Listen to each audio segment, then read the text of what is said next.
Mercury. हाँ हाँ Mars.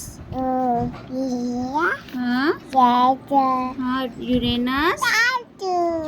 7 planet name था ना. अच्छा बोले तो. अच्छा बताइए तो सबसे नजदीक का तारा कौन सा है बेटा. हाँ बिहार की राजधानी.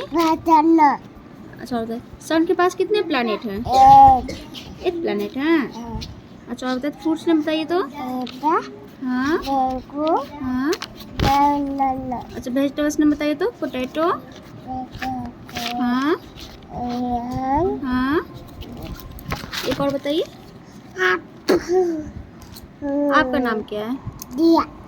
अच्छा पापा का नाम क्या है. पापा का नाम. पापा का नाम.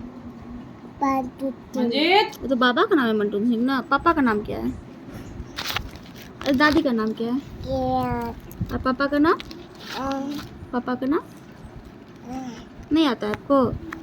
बाबा का नाम क्या है. बाबा का नाम. बाबा का नाम